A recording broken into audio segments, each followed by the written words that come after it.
এই কথা আর বলিস না রে ভাই। সেই মামা সেই আসলেই ভালো ছিল।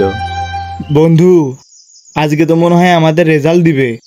হ্যাঁ রে বন্ধু, ঠিক বলছিস। কি যে হবে আজকে, পাস করব কি ফেল করব তার নাই কোনো গ্যারান্টি।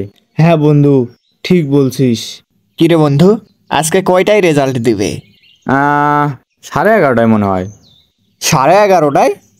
11:30 তো বেজে গেছে। কি, তাই তো, 11:30 তো বাজছে। দেখি আমার রেজাল্টটা কি হইলো। আমি পাস করছি। দেখি দেখি কত পাইছিস? 4.80। তাহলে তো বন্ধু ভালো। আমার রেজাল্টটা একটু দেখ তো। দাঁড়া, এটা তোর রেজিস্ট্রেশন নাম্বার না? হ্যাঁ হ্যাঁ। কি বন্ধু, ফেল করছি নাকি পাস করছি?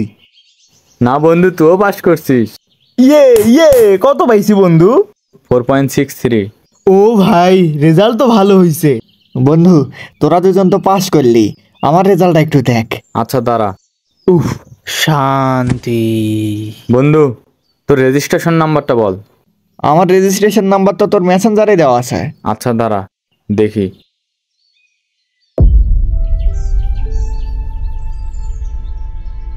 কি হলো বন্ধু, এমন চুপ হয়ে গেলি কেন? বন্ধু, তুই ফেল। বন্ধু, তুই মজা করতেছিস না? না বন্ধু, এই যে দেখ।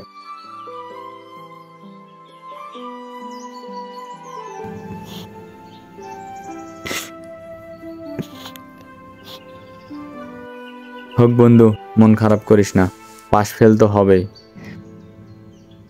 হ্যাঁ। থাক বন্ধু, আমি বাসায় গিয়ে খবরটা দিয়ে আসি। যা। এ বন্ধু দাঁড়া, আমিও যাব। আয়। থাক বন্ধু, মন খারাপ করিস না, পরের বার ইনশাল্লাহ ভালো হবে। থাক বন্ধু, চিন্তা করিস না, সব কিছু ঠিক হবে। চল।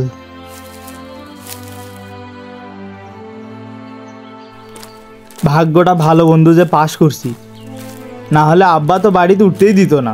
হ্যাঁ ঠিক বলছিস, আমারও একই অবস্থা হইতো। আমি এটা কি করলাম আমি এটা? এত কষ্ট করে বাবা আমাকে পড়ালেখা করালো, এত আদর যত্ন করে মা আমাকে পরীক্ষা দিতে পাঠালো, আর সেই আমি কিনা ফেল করলাম।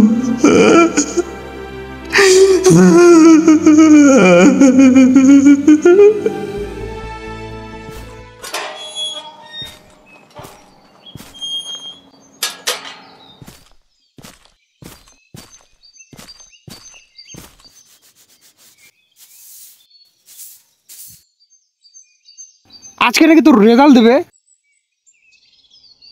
কিরে, তোর রেজাল্ট দিছে? হ্যাঁ। রেজাল্ট কি তোর? কিরে, কিছু বলতেছিস না কেন?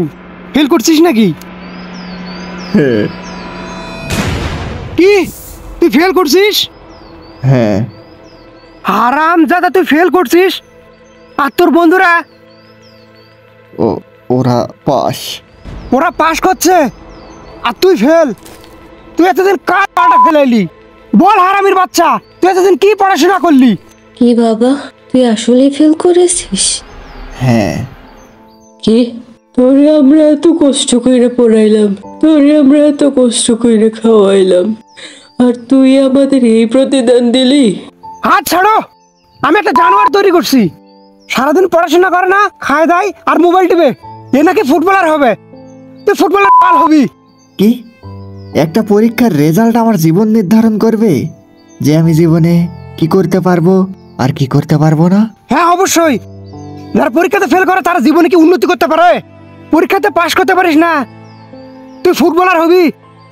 তুই জীবনে কিচ্ছু করতে পারবি না, তোর জীবনের কোনো উন্নতি হবে না। জীবনেও না, কারণ এই দুনিয়াতে অনেক অনেক মানুষ আছে যারা পরীক্ষার রেজাল্ট ভালো না করেও এই দুনিয়ার ধনীদের কাতারে আছে। আরাম জাদা, ফেল করে তুই আবার কোনো কে কথা বলতেছিস? তোর লজ্জা নাই? তোর সব বন্ধু পাস করছে আর তুই ফেল? তোর জন্য তো আমি এই সময় মুখ দেখাতে পারবো না, সবাই এসে আমাকে খোঁটা দেবে, সবাই এসে আমাকে কথা শোনাবে, তোর জন্য আমাদের মান সম্মান ইজ্জত সব শেষ হয়ে গেল। যা আমার বাসা থেকে বের হয়ে যা, তোর মতো কোলাঙ্গার ছেলে আমার দরকার নাই। যা চলে যা।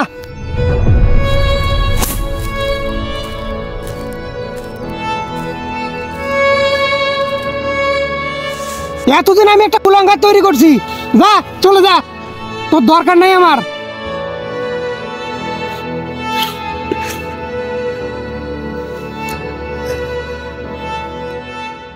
অকর্মা, আসলেই আমি একটা অকর্মা।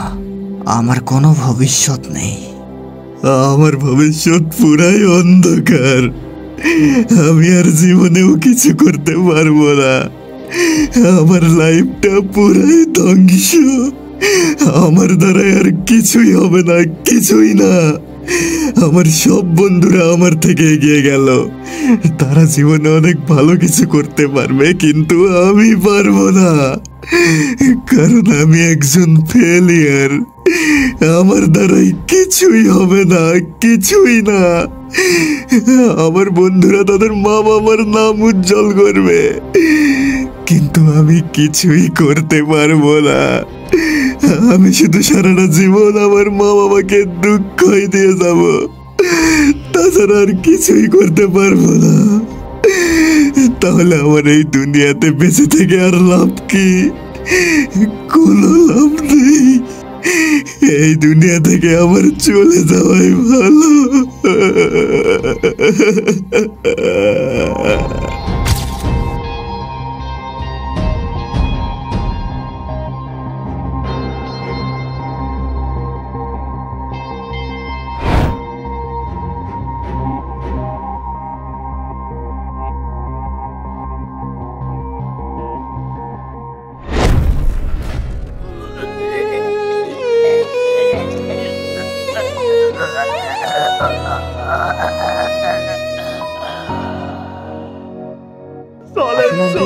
আসেন আঙ্কেল।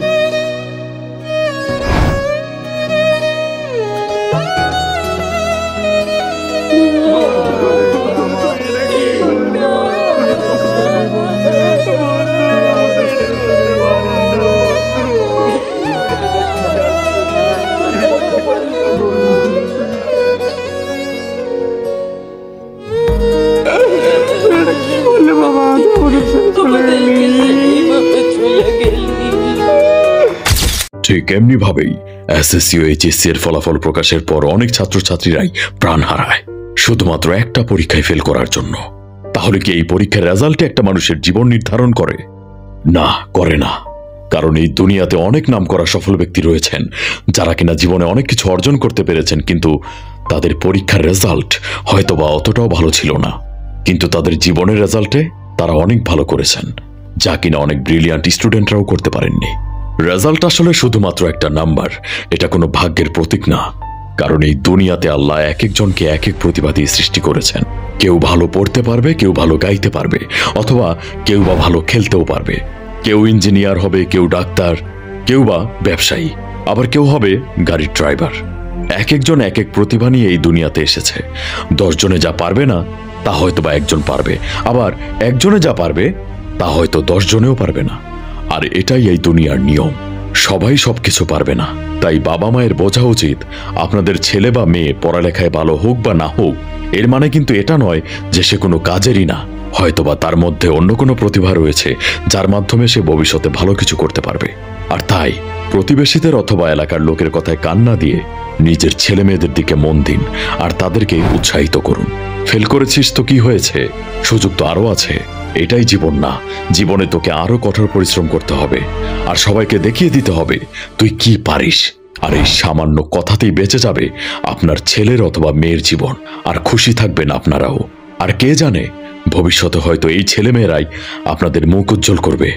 আর আমার ভাই এবং বোনদের উদ্দেশ্যে বলছি, তোমাদের বাবা মা যদি তোমাদেরকে নাই বোঝে, তাহলে তোমাদের বাবা মাকে ছেড়ে কিছুদিনের জন্য দূরে চলে যাও।